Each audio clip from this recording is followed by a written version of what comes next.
Nhà cũng có nhiều mà bố. Ông xuống chơi là được rồi, còn mang cả gà thì làm gì nữa. Chơi là chuyện như thế. chỉ chê mẹ nghèo thì nó mới bỏ. Vì cái đấy là học cấp 3 cơ.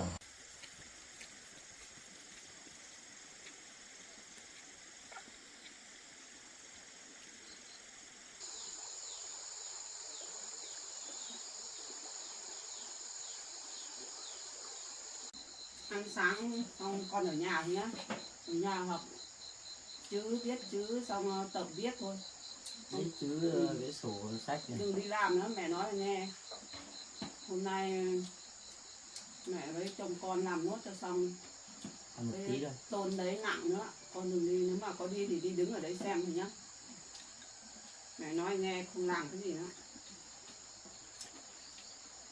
Làm mai đi lại em bé, ảnh hưởng đến em bé.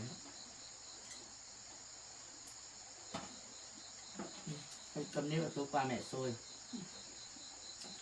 Xôi trong gói này nó mới mềm. Sáng nay dậy sớm xôi.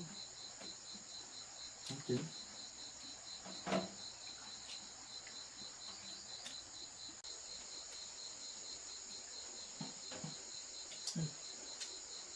Buổi sáng ăn một bát, nó dạ dày đi làm.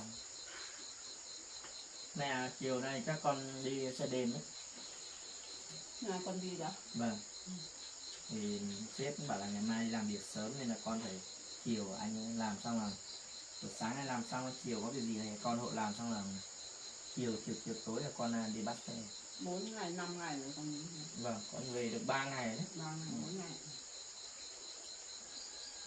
Thì sếp bảo là người mới lên làm không được đấy, nên là gọi con lên. Nếu giờ ngày đi thì đi không làm nào được. Vâng.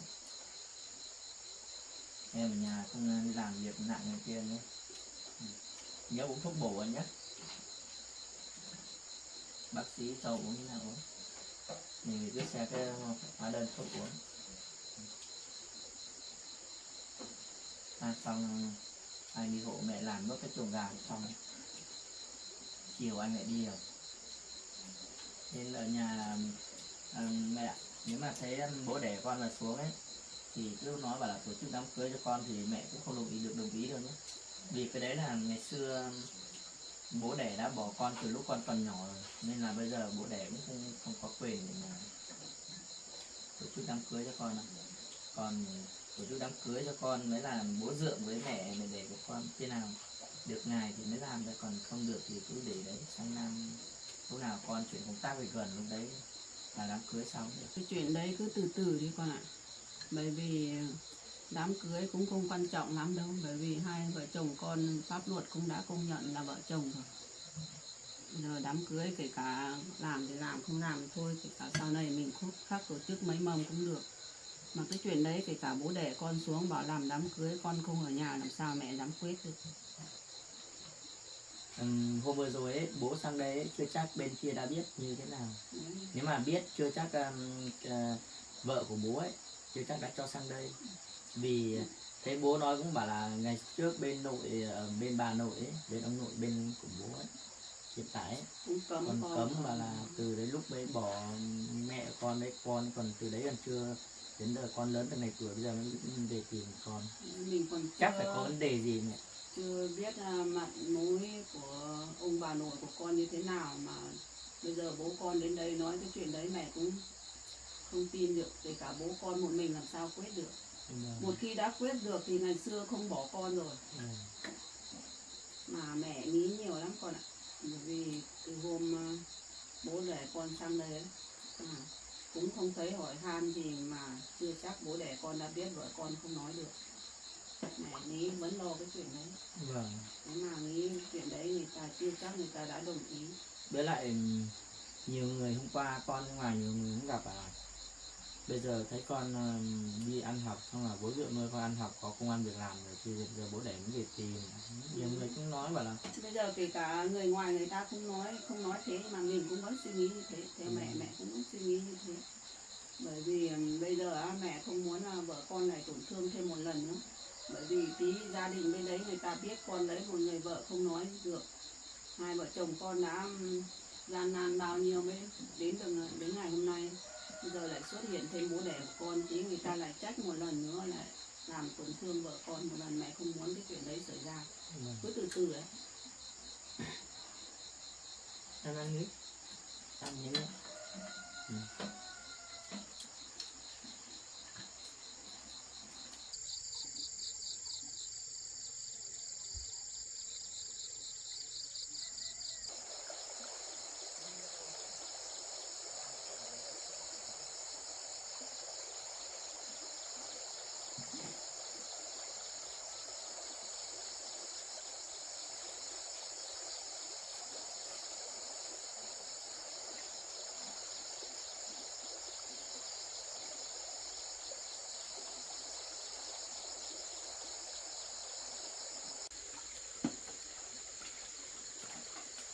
Qua để đồ hết ngoài rồi mẹ này.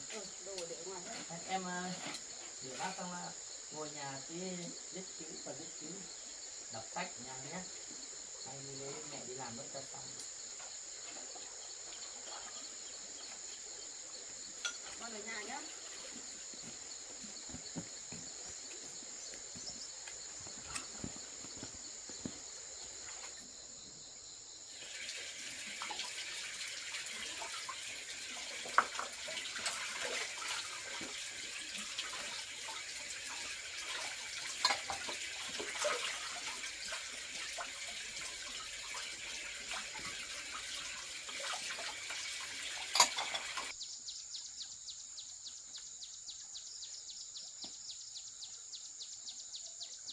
Cái này để con làm mấy cái cửa này đã nhỉ?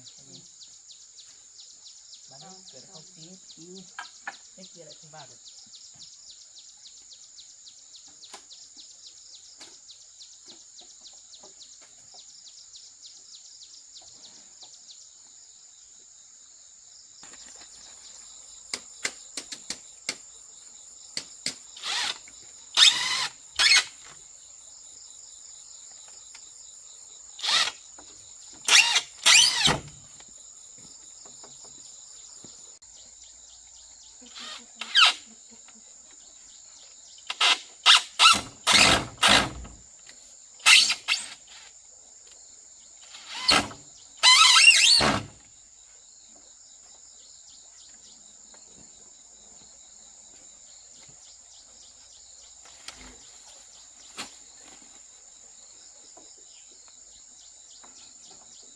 Con vào trong nữa không? Không, mẹ cứ lấy cái phên kia vào đấy đi mẹ. Mẹ đan xong cái đấy phải không?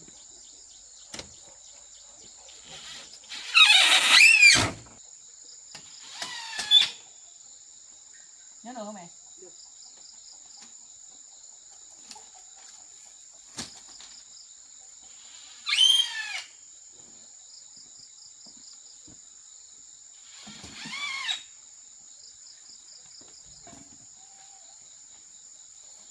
Để con vội nhé.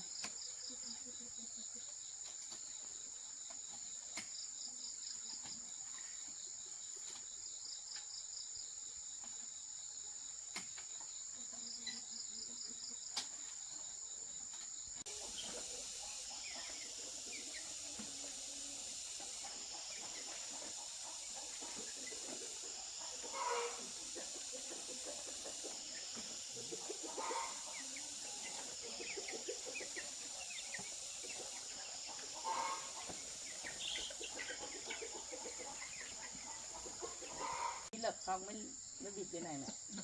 Thế lấy ra đi. Lấy ra để bên cạnh. Lợp ở trên trước không có tí, không có chỗ đứng.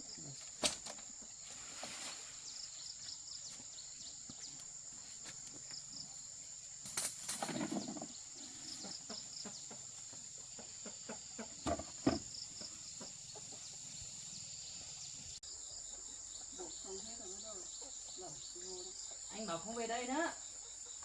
À về đây ngồi xem. Đấy, ngồi đây xem nhá. Đây làm gì em bẩn nữa. Bẩn lắm. Đấy, ngồi đây xem. Ở nhà viết, tập viết.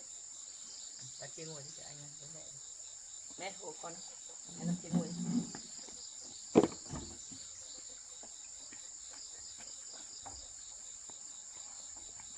đưa trên con đừng có ở đấy mẹ dưới đây cho con vào trong. miếng này với cái nào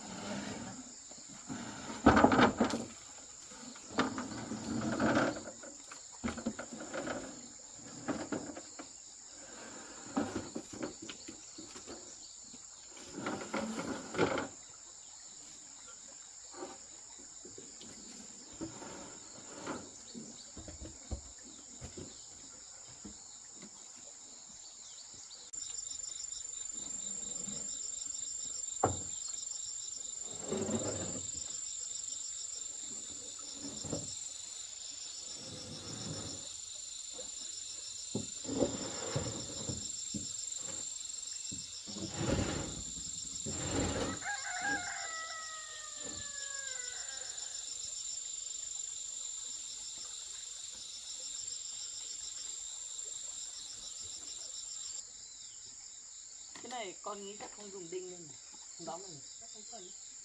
Mẹ nghĩ chắc nếu mình chặt cái cây chuối này thì nhỉ? cái chặt cây bên trong phía trước Cây này cũng mai cũng vướng chặt khó lắm nhưng cây này. mà nó lại đầu tiên sợ mai chặt hầu hết cái rào ấy. Nó thì chặt thì kéo lên đây. Mẹ lấy cái em tránh ra đi ra đứng kia xem nào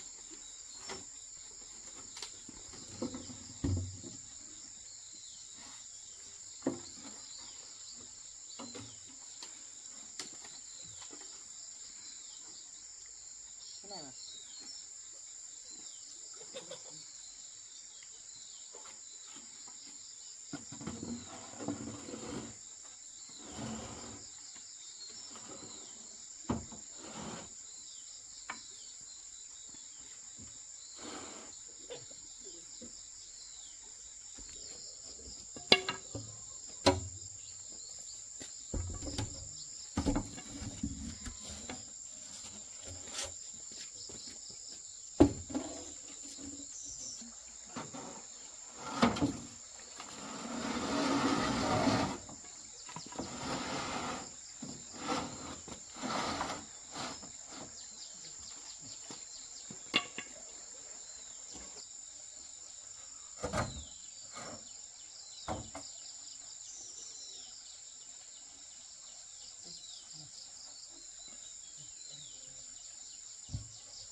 Cái miếng này để lên trên cho nó nặng.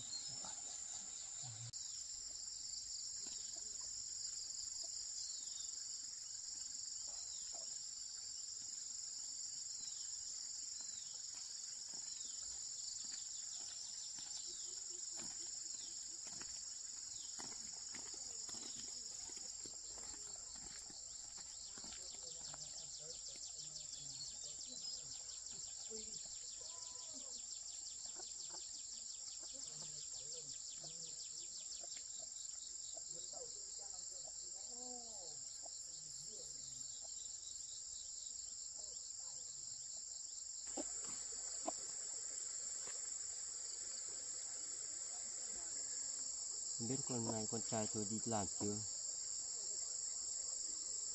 Hay là ở đấy trồng 2 con gà rồi cho con rau bù bổ ấy.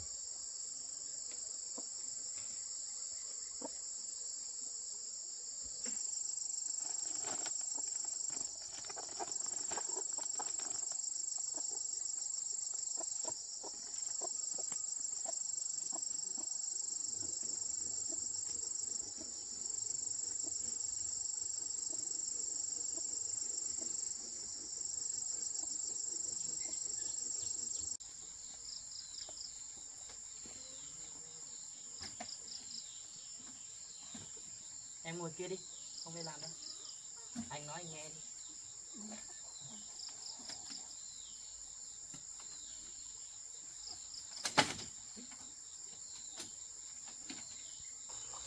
mấy con dao đập động một tí cũng không vào được.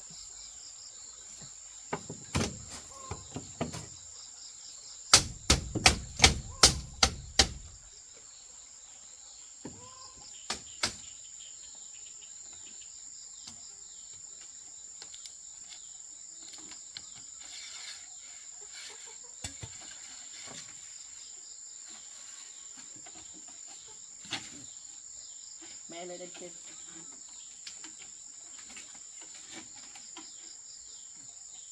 Buộc ra.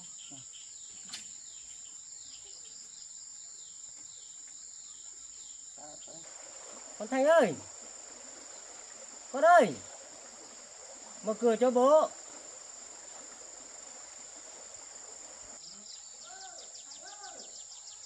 Ai gọi nhỉ? Ai vậy bố? Em đi xem nào. Ai gọi nhỉ? Sao có tiếng người gọi tên của con ấy? Khóa cửa hết rồi, khóa cổng rồi. Con ơi, Thành ơi, ở nhà không? Cái nhà này không biết đi đâu hết rồi. Coi chẳng có ai chưa. Con ở nhà. Chồng con đâu rồi?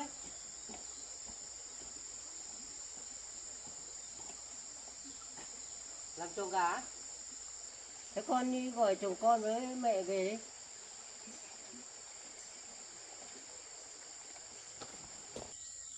Như thế thôi Chắc có đâu nhỉ mày nhỉ? chắc quá rồi. Mà vợ con đi từ phía như thế này, biết có ai gọi. Rồi hay là họ qua đường. Chắc ai phải qua đường. Có con ở nhà của mẹ làm chứ không mình mẹ mà làm. Vâng. Mai mẹ lấy một hai bên gạch kê ở đây, nó cả trèo lên đấy. Vợ con. Ai ấy? Mẹ. Bố của anh á? Con mang cả cái gì nữa? Đi xem mẹ. Thế đi về xem. Bố của anh à? Mới thấy gọi tên con cứ về trước đấy mẹ. Thế bố đẻ hay là bố dựa của anh? Bố dựa. Đi về xem. Mẹ cướp cất đây mẹ. Nhất con em.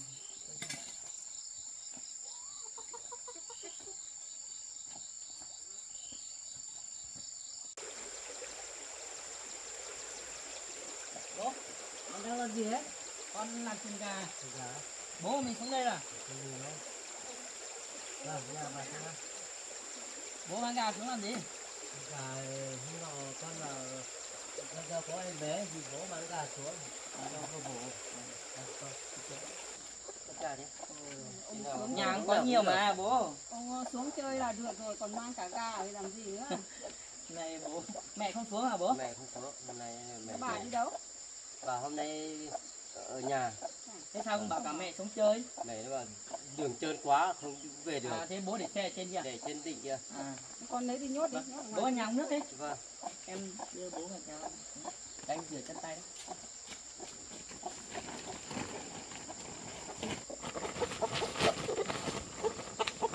Bố đến thì mang cả gà đến nữa.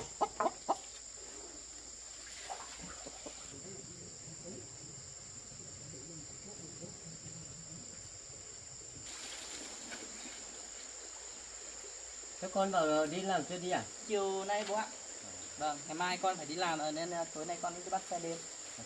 Vâng. Nếu thì con chưa đi thì bố bảo cả mẹ xuống. Thế sao không bảo mẹ cả mẹ xuống? Nó đi vào nhà đi bố. Vâng.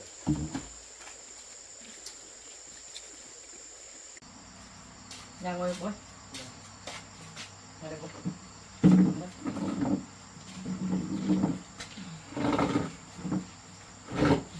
Em ngồi đây. Em ngồi bố. Hôm nay mẹ ở nhà làm gì bố? Mẹ làm cái sửa cái phên chuồng gà. À, cũng xử lý mà. Ờ, Uống nước đi. cái rộng quá hôm nọ kia không thoát được ấy. À. Mẹ nước. Con cũng làm cái này cũng được 2 hôm rồi mà làm không xong. Hôm nay 2-3 hôm rồi làm không xong thì hôm nay con cố gắng hồ làm chiều tối nay là Ông uống nước đi. Nước. tối nay con lại đi bắt xe đi làm uống nước bố. Con nước. Em nước. Em nước. Gọi nước. Con nước.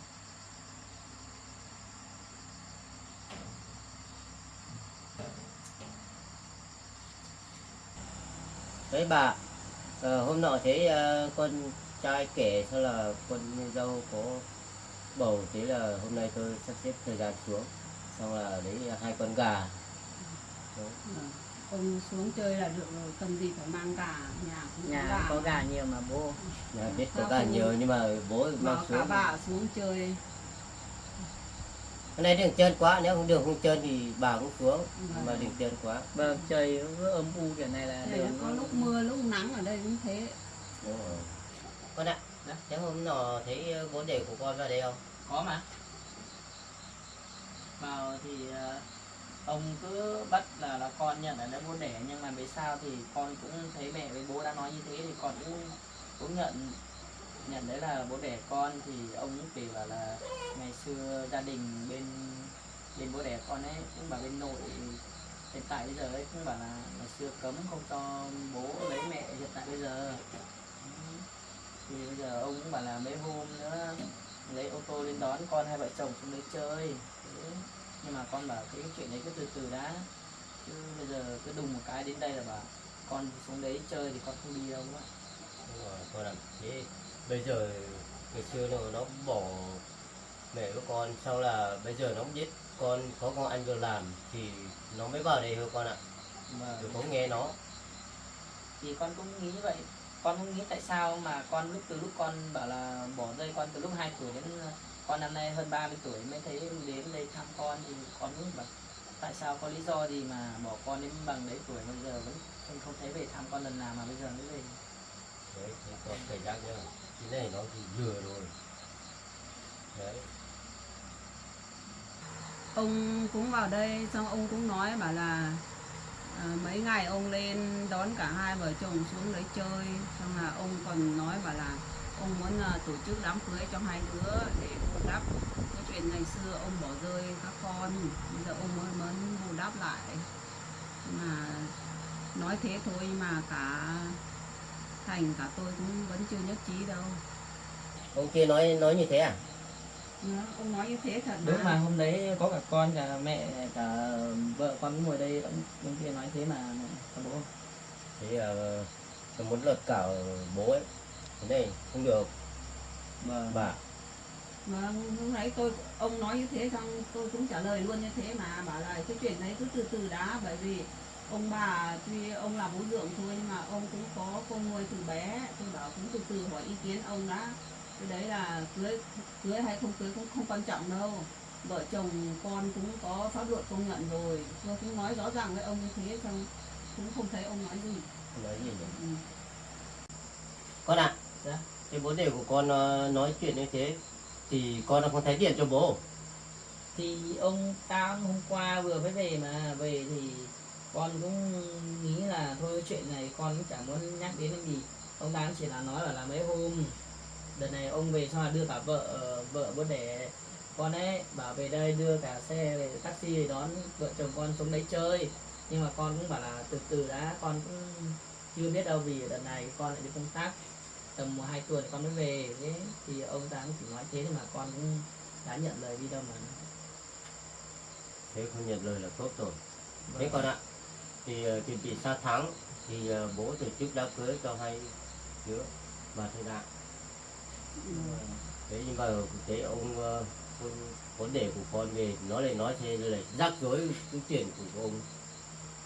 Cái sao rồi mà bố, cái chuyện đấy bố tổ chức đám cưới cho con thì bố tổ chức chứ, còn bố đẻ con thì ông ta chỉ vừa mới về 1-2 lần thì con có biết gì đâu. Với lại con cũng chỉ nhận đấy là bố của con thôi, nhưng mà con cũng đã xác định đi ra đấy mà chơi bao giờ đâu mà bố cứ nói thế. Thế tốt nhất con không phải xuống đấy làm gì. Nếu Vâng. nếu nó quý con thì nó không bỏ hai mẹ con rồi. Vâng. Cả con nữa. Vâng. Thì ngày xưa thì bố đẻ của con đấy thì còn đuổi ra cửa, cả bà rồi kia ấy, đuổi ra cửa. Thế bố Mẹ con á. ở đấy thì không có chỗ nào lương thửa nữa thì bố mới đón được con với mẹ con về. Thì ra là chuyện là như thế à bố. Đấy, trước là khổ lắm, cả Vâng. đi bộ thôi. Ừ. Cho nên có cái chuyện đấy xong mà mẹ con mới không thấy nhắc đến bao giờ. Vâng.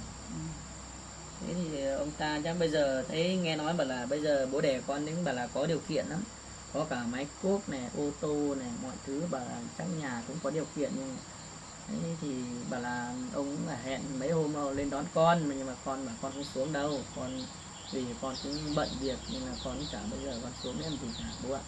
Vâng. Tốt nhất con không xuống đâu. Vâng. Bây giờ nó biết con có công ăn việc làm thì nó mới về đến thăm con thôi, chứ ngày xưa nó có vào đây bây giờ đâu.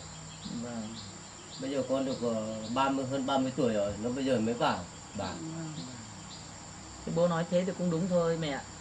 Thì Chắc cũng thế thì mới cũng thế. có chuyện nên là mới như thế. Hóa ra là gia đình bên đấy là bây giờ bà bây giờ đấy có thành rồi, xong là gia đình họ không chấp nhận, họ còn đuổi ra khỏi nhà. Rồi ra Xong khỏi ông nhà gặp đấy. ông mới đón về. Đấy, Ờ, thật có sự cái là như chuyện thế đấy, chuyện như thế đấy. Thế hỏi ông bảo ngày xưa cái có chuyện như thế nào thì ông cũng thấy nói Không chẳng nói. rõ ràng. Bố đẻ con hôm qua kia ông vào Bảo con là- cũng hỏi nhưng mà ông cũng không nói đâu. Nói cũng chẳng thấy rõ ràng, cũng ấp a ấp úng chẳng biết có chuyện gì. Ngày Hóa xưa ra là chuyện chê, như thế. vì chê mẹ nghèo À, thì nó mới bỏ. Vì cái đấy là học cấp 3 cơ. à, Đấy, cấp 3 nó yêu rồi, xong bố đi cũng ở gần đấy, à, sau cho nên là nó mới bỏ, thế bố mới lấy về nuôi lại. Nuôi lại. Nhưng mà mẹ con đấy vào ở nhà đấy, nhà nó giàu, à. vì cho nên nó khinh người nghèo thì nó nhìn không được mấy, À, thì nó mới bỏ. ý là bên bố đẻ của con là nhà bên đấy có điều kiện Đấy, phải có không? điều kiện đấy. À. Thì ra ông ta lên đây cũng nói bảo là nhà có máy cuốc, có ô tô đầy đủ hết rồi. Bảo thế. Đấy, nó bảo như thế đấy. Không sao bố ạ. Thì hôm nay bố cũng nói như sự thật như thế, thì hôm nào nếu mà ông ta vào ấy thì con sẽ nói rõ ràng để cho ông đấy biết. Vâng, đấy tôi bố kể thế con ạ. Vâng, thế con biết được bố. Thế ông đã đi xem ngày rồi á? Tôi đã đi xem ngoài rồi bà. Chắc sang tháng được cưới.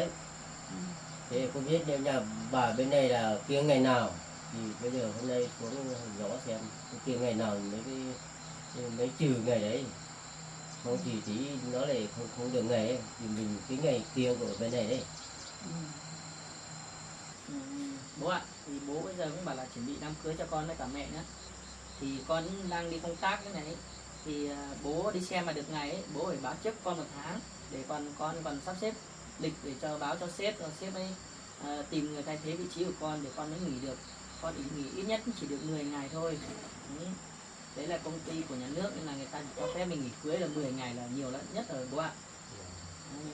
Bố phải báo trước, xong là con còn đi làm chụp ảnh cưới này kia này. Đấy. Nói chung là một đám cưới không phải là cả một đời người mà bố. Đấy, làm còn đi bố in tiếp này kia, còn mời khách nữa, đông nữa. Bố đã đi xem được ngày thì bố phải điện cho con. Vâng. Thế Thì còn bảo trước 1 tháng không rồi thì các con này không được nghỉ ấy. vâng. Đấy, công việc của con của nhà nước con phải báo trước cho bố. Còn bên này, bên ở trong này ấy, nếu mà xem được thì tổ chức, thì bên này cũng có và bây giờ bố ạ, bên mình thì mình cũng có là mẹ vợ thì mới có vợ con.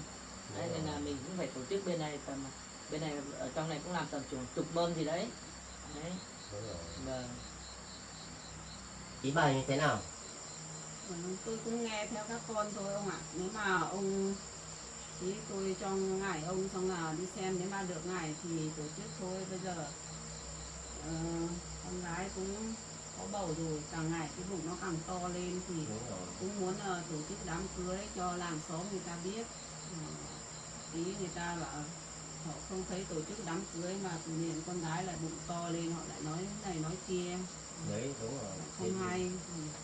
Nếu mà ông xem được ngày thì bên gia đình tôi cũng vẫn tổ chức thôi, sắp xếp đằng nào con cũng có bạn bè đông nữa. Đúng rồi. Vâng.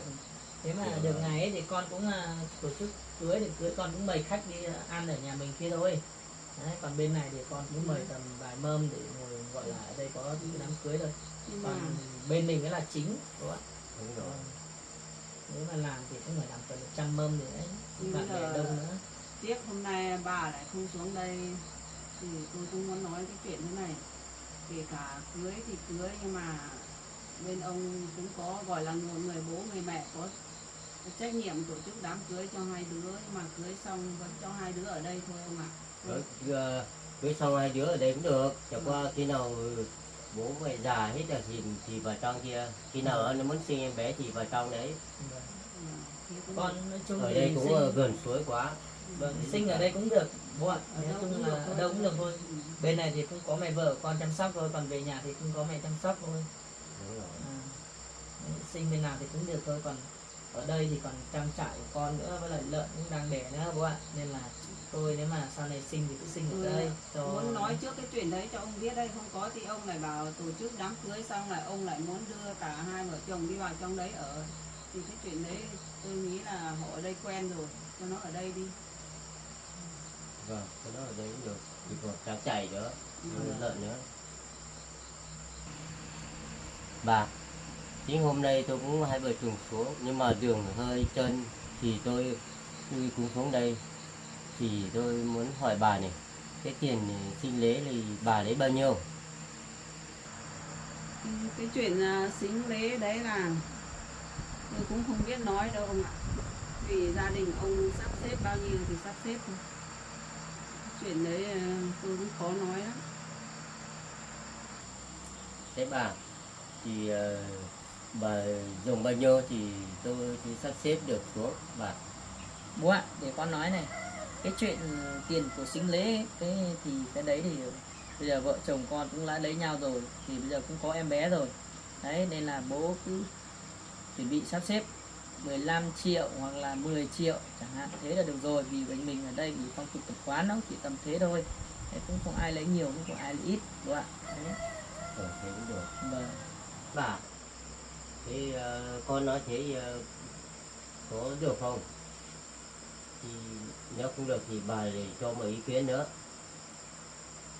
Cái chuyện đấy thì cũng nghe theo con thôi, con đã nói như thế thì cũng cứ nếu mà ông bà sắp xếp được thì cũng tầm 10 triệu hoặc 15 triệu đấy thôi. Cái đấy tiền xính lễ thì mình cũng từ ngày xưa rồi, không bỏ được cái chuyện đấy, mà cũng tùy gia đình ông bà thôi, sắp xếp được bao nhiêu thì bằng đấy thôi, mẹ cũng không nói gì đâu.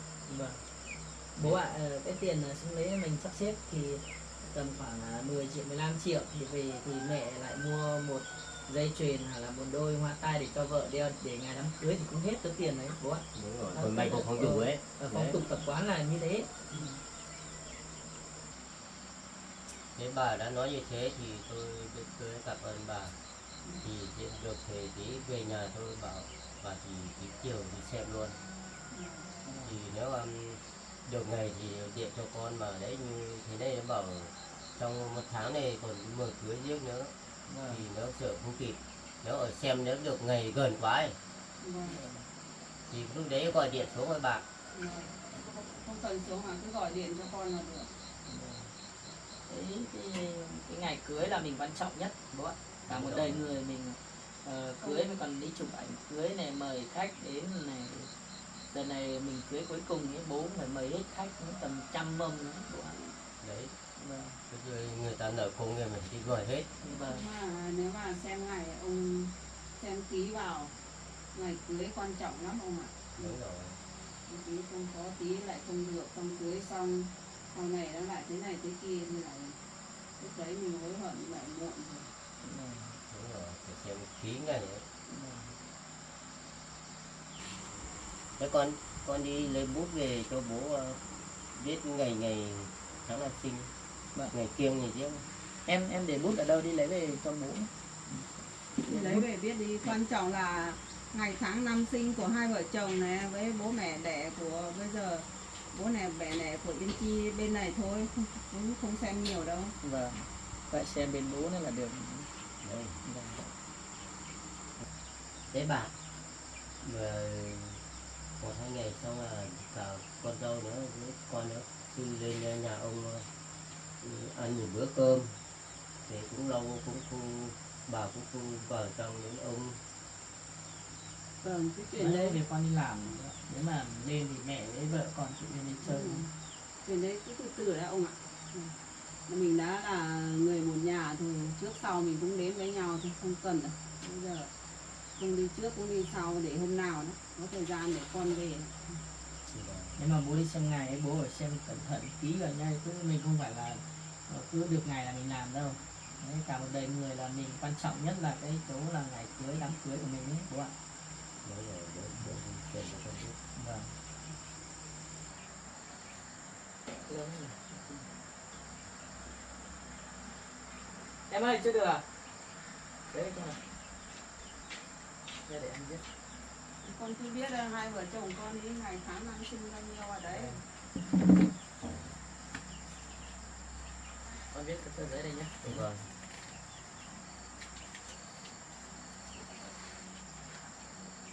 Đi gió ngày vào. Vâng.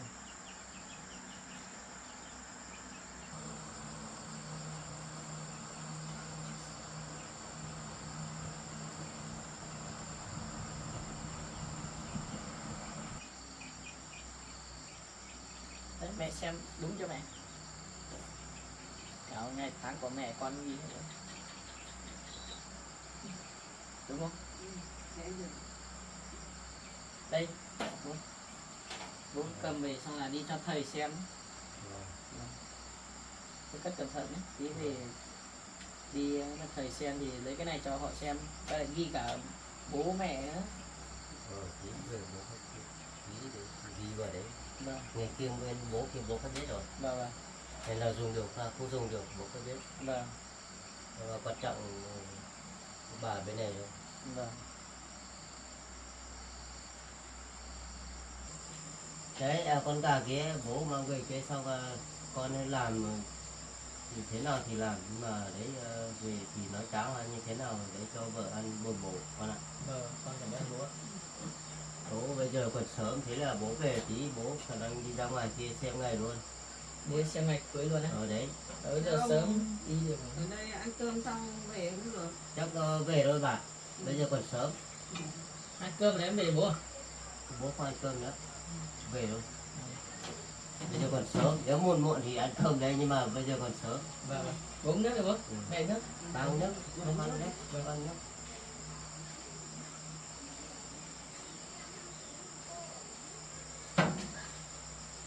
Đấy thôi ra, tôi xách cái tôi cũng về luôn. Về luôn á. Ăn cơm đấy về bố. Vâng, được rồi. Không vội thì ăn cơm ở đây. Bây giờ còn sớm. Vâng. Con tranh thủ để làm nốt cái chuồng gà chứ xong. Thì mang đi thả nhá. Vâng, Chứ nhốt ở trong bao thế thì nó nóng lắm. vâng ạ. Bố về nhé. Vâng. Bố về là đường chân quá, bố lấy xe xuống đây được. Ồ, phải trên tỉnh đi cơ. Vâng. Bố để trên tỉnh đi cơ. Thế ông về nhá. Vâng, về nhé bà, ra nhá. Vâng. Hôm nào có gì bố gọi cho con nhé. Vâng, bố phát gọi cho. Lấy đi thả thì Vâng, mẹ cứ lấy thả đi. Vâng. To nhỉ, con gà. con đẩy trứng rồi. Con đẩy trứng rồi. Mẹ lấy đi thả đi. Thả ở ngoài kia đi. Vâng. Nhốt nhé. Anh cũng đi làm luôn. Em ở nhà thôi nhé. Anh đi làm.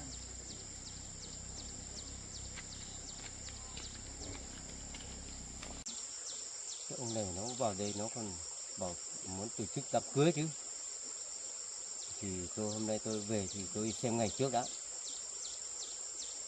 Thì nó mấy hôm nó tổ chức là lỡ hết cả công việc của tôi. Hôm nay tôi cũng đi xem ngày luôn đấy. Bây giờ nó biết con trai mình có công ăn việc làm thì nó mới dù ngon dù ngọt, muốn rủ rỗ con trai tôi đi.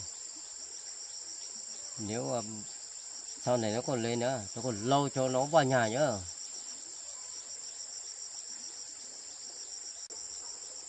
Bây giờ nó biết con trai mình có công ăn việc làm thì về lên đây nói ngon nói ngọt, muốn rủ rỗ đi.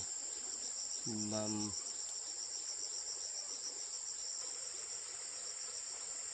ngày xưa nó không có hai mẹ con này không ra gì, chỉ có một hộp sữa bé nó không mang vào, bây giờ nó mới lên thì mới muốn rủ rỗ đĩa còn lâu.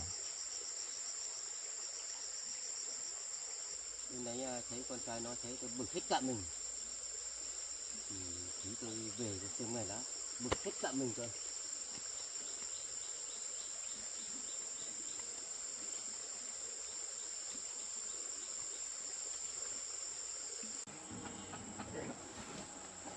Về đây cổ cốc của mình ở đây chắc cứ thả đây thôi nhỉ. Ở đây nó không đi đâu mà mình đào xung quanh hết rồi. Bây giờ lần nào mình cũng chưa làm ăn đâu.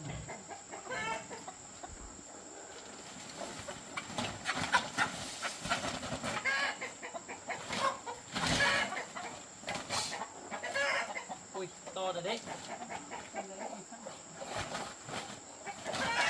Ôi, Con nào cũng to. cắn nhỉ. Quen đấy.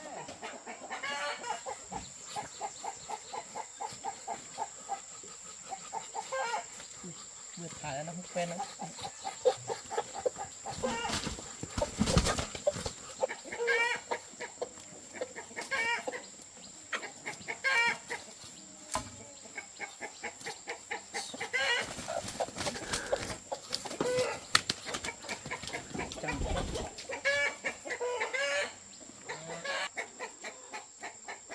Mẹ ơi, xong rồi tí lấy một cái Miếng này cái này búng vào đây thôi nhỉ.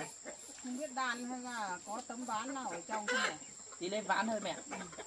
Thế dọn đồ xong đi vào mẹ bắt gà vào đây luôn. Được.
Hứng ở đấy đi. Hứng ngang ngang. Mẹ lấy cái này. Ngang ngang cái lồng đấy. Không phủ nhau đuổi nó cứ nó cắt vào. Lấy đi cái đuổi.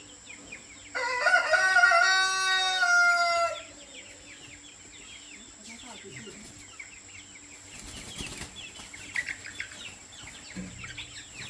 Biết không nhỉ? Còn như thế nó phải đi đâu. Đấy.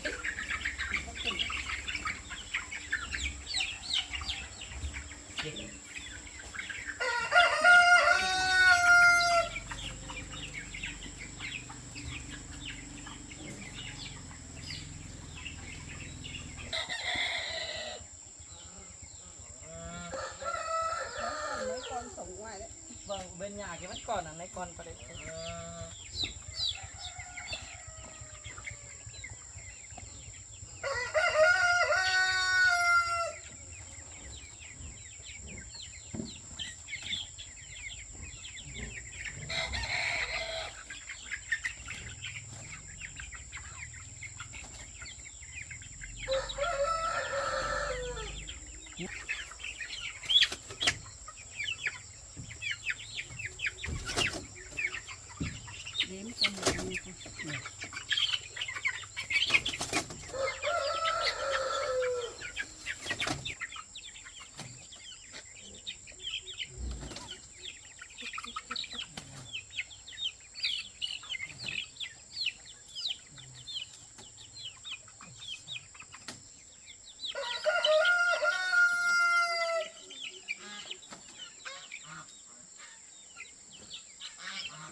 như nó